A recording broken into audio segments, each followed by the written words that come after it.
Dear students, welcome to the today e-lecture of FOM Fundamentals of Management Unit 4th, which is based on the directing function of management, lecture number 39. In lecture number 39, we will discuss styles of leadership. There are two styles of leadership. First is traditional leadership styles and second is modern leadership styles. Now we will discuss all these leadership styles one by one. First of all, we will discuss traditional leadership styles. In traditional leadership styles first is autocratic style. सबसे पहले हम ये समझेंगे traditional leadership styles का मतलब क्या होता है. वो लीडरशिप स्टाइल्स जो कि पहले से यूज की जा रही हैं, जो कि मैनेजर काफ़ी समय से यूज कर रहे हैं. और मॉडर्न लीडरशिप स्टाइल्स वो होंगी जो कि अभी रिसेंटली ही मैनेजर्स के द्वारा यूज करना स्टार्ट हुई हैं. तो ट्रेडिशनल लीडरशिप स्टाइल में फर्स्ट क्या होगी, ऑटोक्रेटिक स्टाइल. जो मैनेजर ऑटोक्रेटिक लीडरशिप स्टाइल को फॉलो करते हैं वो रूल्स रेगुलेशंस पॉलिसीज खुद बनाते हैं और अपने सबॉर्डिनेट से उनको स्ट्रिक्टली फॉलो कराते हैं. वो चाहते हैं कि उनके सबॉर्डिनेट्स कोई भी उनके डिसीजंस में डाउट ना करें, कोई भी उनके डिसीजंस में क्वेश्चन ना करें. जो उन्होंने एक बार डिसीजन फाइनल कर लिया, सबॉर्डिनेट्स उसी डिसीजन को ही कंटिन्यू करें, उसी डिसीजन को ही एक्सेप्ट करें. तो जो ऑटोक्रेट मैनेजर होता है वो अपनी पोजीशन का यूज़ करता है ऑर्गेनाइजेशन में अपने अथॉरिटी को शो करने के लिए, और वो चाहता है कि उसके सबॉर्डिनेट्स डिसिप्लिन में रहें और उसके सबॉर्डिनेट्स हैं वो कंट्रोल में रहें. तो ये लीडरशिप स्टाइल कब सूटेबल है, जब ऑर्गेनाइजेशन में जो एम्प्लॉयज हैं, सबॉर्डिनेट्स हैं, वो नए हैं, उनके पास एक्सपीरियंस नहीं है, तो उनको डायरेक्शन देने के लिए मैनेजर को ऑटोक्रेटिक स्टाइल यूज करनी पड़ती है. या जो सबॉर्डिनेट्स हैं वो इनडिसिप्लिन में हैं, उनको डिसिप्लिन में करने के लिए मैनेजर है वो ऑटोक्रेटिक स्टाइल यूज करता है. सेकंड है ब्यूरोक्रेटिक स्टाइल. ये जो ब्यूरोक्रेटिक मैनेजर्स होते हैं ये बंधे रहते हैं रूल्स रेगुलेशंस पॉलिसीज और प्रोसीजर्स जो कि ऑर्गेनाइजेशन ने बनाए हुए हैं, और ये अपने सबॉर्डिनेट्स से भी एक्सपेक्ट करते हैं कि वो भी उन रूल्स रेगुलेशंस पॉलिसीज और प्रोसीजर्स को फॉलो करें. ये मैनेजर्स हैं खुद रिस्पॉन्सिबल नहीं होते हैं रूल्स रेगुलेशंस पॉलिसीज को बनाने के लिए, लेकिन ये इनको स्ट्रिक्टली फॉलो कराते हैं. तो यही ऑटोक्रेट मैनेजर और ब्यूरोक्रेट मैनेजर में डिफरेंस होता है कि जो ऑटोक्रेट मैनेजर होते हैं ये रूल्स रेगुलेशंस पॉलिसीज प्रोसीजर्स भी खुद बनाते हैं और उनको स्ट्रिक्टली इन्फोर्स भी कराते हैं. लेकिन जो ब्यूरोक्रेटिक मैनेजर्स होते हैं ये रूल्स रेगुलेशंस पॉलिसीज प्रोसीजर्स खुद नहीं बनाते हैं, लेकिन ये अपने सबॉर्डिनेट से इनको स्ट्रिक्टली फॉलो कराते हैं. तो ये leadership style basically government departments में यूज की जाती है. नेक्स्ट है कंसल्टेटिव स्टाइल.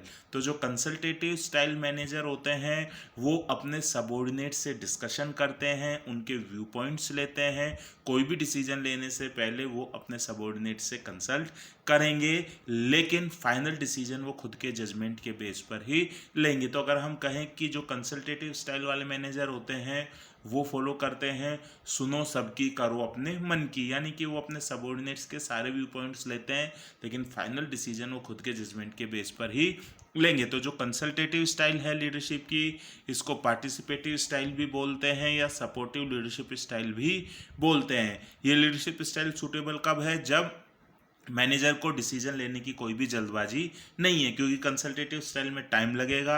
आप अपने सबॉर्डिनेट्स के व्यू पॉइंट सुन रहे हो, उनके से सजेशंस ले रहे हो, तो इसमें टाइम लगना ही लगना है. सेकंड क्या है कि जब आपके सबॉर्डिनेट्स एक्सपीरियंस्ड होते हैं, मैच्योर होते हैं, उनको ऑर्गेनाइजेशन में वर्क करते हुए टाइम हो जाता है, तो उनके पास इतना एक्सपीरियंस होता है कि वो आपको सजेशंस दे सकते हैं, वो अपने कमेंट्स आपको दे सकते हैं. नेक्स्ट है डेमोक्रेटिक स्टाइल.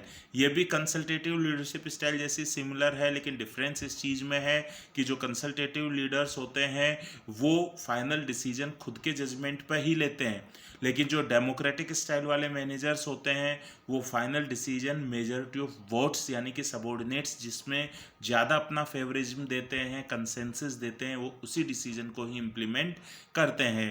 तो इसमें क्या होगा कि जो डेमोक्रेटिक स्टाइल में है वो अपने सबॉर्डिनेट से पार्टिसिपेशन कराते हैं और उन्हीं से ही डिसीजन दिलवाते हैं, मेजॉरिटी के बेस पर डिसीजंस लिए जाते हैं. तो ये लीडरशिप स्टाइल भी कब सूटेबल है, जब group decision making is required, जब जहाँ पर ग्रुप की सहमति होना बहुत ज़रूरी है, तो ज़्यादा पार्टिसिपेंट्स हैं, ज़्यादा सबॉर्डिनेट्स जिस पॉइंट के फेवर में करते हैं उस डिसीजन को ही फाइनल किया जाता है. और जब जो सुपीरियर होता है, मैनेजर होता है, उसके पास भी एक्सपीरियंस्ड और मैच्योर्ड फॉलोअर्स यानी कि सबॉर्डिनेट्स होते हैं. नेक्स्ट है लेस इज फेयर लीडरशिप. ये मैनेजर्स हैं अपने सबॉर्डिनेट्स के लिए ऑब्जेक्टिव्स गोल्स डिसाइड करते हैं, लेकिन उनको डायरेक्शन नहीं देते कि कैसे उनको उन ऑब्जेक्टिव्स को अचीव करना है, ना ही उनसे डायरेक्ट वो रिपोर्टिंग लेते हैं। जैसे कि कोई इंश्योरेंस कंपनी में मैनेजर है, उसके अंडर में इंश्योरेंस एजेंट्स हैं, तो उन्होंने इंश्योरेंस एजेंट्स का टारगेट डिसाइड कर दिया कि आपको इस महीने 2 लाख की सेल करनी है पॉलिसी या 5 लाख की पॉलिसी सेल करनी है। अब वो एजेंट कैसे उसको सेल कर रहा है, कब अपने क्लाइंट से मिल रहा है, कब वो टाइम पर किस टाइम पर वर्क कर रहा है, इसमें जो मैनेजर है वो इंटरफेयर नहीं करता है। तो वो अपने सबऑर्डिनेट्स को टोटल फ्रीडम देता है कि वो अपने अकाउंट्स को मैनेज कर सके। तो ये लीडरशिप स्टाइल कब सूटेबल है, जब मैनेजर के अंडर में इंडिपेंडेंट रिप्रेजेंटेटिव्स होते हैं। तो ये बेसिकली कौन सी लीडरशिप स्टाइल्स हैं, ट्रेडिशनल लीडरशिप स्टाइल्स हैं। तो इसमें कौन कौन सी स्टाइल्स होगी, फर्स्ट है ऑटोक्रेटिक स्टाइल, सेकंड है ब्यूरोक्रेटिक स्टाइल, थर्ड है कंसल्टेटिव स्टाइल, फोर्थ है डेमोक्रेटिक स्टाइल, फिफ्थ है लेस इज फेयर लीडरशिप। अब नेक्स्ट आएगी मॉडर्न लीडरशिप स्टाइल्स। तो इसमें फर्स्ट है पैटर्नलिस्टिक स्टाइल। तो ये बेसिकली जो स्टाइल है, इसमें ऑर्गेनाइजेशन में फैमिली एटमॉस्फेयर होता है, जो लीडर होता है उसको सबॉर्डिनेट्स रिस्पेक्ट करते हैं और उसको एज ए फादर फिगर मानते हैं। तो जो ये पैटर्नलिस्टिक स्टाइल है, ये बेसिकली जापानीज ऑर्गेनाइजेशन में फॉलो होती है। वहाँ पर जो भी मैनेजर या लीडर होगा वो सीनियरिटी के बेस पर होता है, तो वो अपने सबॉर्डिनेट से एज में ज़्यादा होता है और एक्सपीरियंस में ज़्यादा होता है। तो उसके जो सबॉर्डिनेट्स हैं उसे पेरेंट फिगर मानते हैं, रिलेशंस होमली होते हैं, और जो लीडर ही होता है वही डिसीजन मेकिंग के लिए रिस्पॉन्सिव होता है। वो अपने सबॉर्डिनेट्स के ऑर्गेनाइजेशनल प्रॉब्लम से रिलेटेड भी डिसीजंस लेता है, और अगर सबॉर्डिनेट्स अपने पर्सनल प्रॉब्लम्स भी उसके साथ डिस्कस करते हैं तो वो उसके रिगार्डिंग भी डिसीजंस लेता है। नेक्स्ट है सिचुएशनल लीडरशिप मॉडल।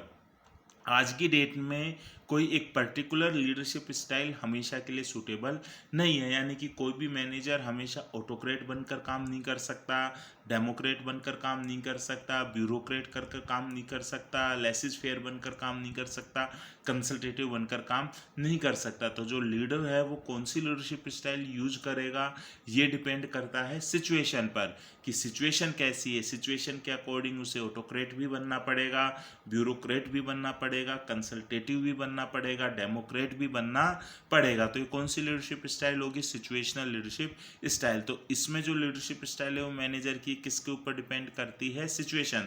तो is contingent upon the situation he phase है। जैसे कि सपोज कोई मैनेजर है, उसके पास अभी अनएक्सपीरियंस सेल्स फोर्स है, तो वो ऑटोक्रेटिक स्टाइल यूज कर सकता है, लेकिन धीरे धीरे जैसे उसके सेल्स फोर्स हैं वो मैच्योर होते जा रहे हैं, एक्सपीरियंसड होते जा रहे हैं, तो कंसल्टेटिव स्टाइल यूज कर सकता है और उसके बाद वो डेमोक्रेटिक स्टाइल यूज कर सकता है। अगर मैनेजर को सिचुएशन कहती है कि उसे तुरंत डिसीजन लेना है तो उस केस में वो ऑटोक्रेट स्टाइल यूज कर सकता है, लेकिन अगर सिचुएशन कहती है कि अभी डिसीजन में टाइम है, आराम से 4-5 महीने तक आप डिसीजन ले सकते हो, तो वो कंसल्टेटिव या डेमोक्रेटिक स्टाइल यूज कर सकता है। तो आप कौन सी लीडरशिप स्टाइल यूज कर रहे हो, it depends upon the situation. तो इसीलिए इसका क्या नाम है, सिचुएशनल लीडरशिप स्टाइल। तो ये मॉडर्न लीडरशिप स्टाइल्स में 2 लीडरशिप स्टाइल्स हैं, फर्स्ट इज पैटर्नलिस्टिक स्टाइल और second is situational leadership style. तो इसी के साथ ही आपका ये लेक्चर है 39, जिसमें हमने स्टाइल्स ऑफ लीडरशिप को पढ़ा, ये कंप्लीट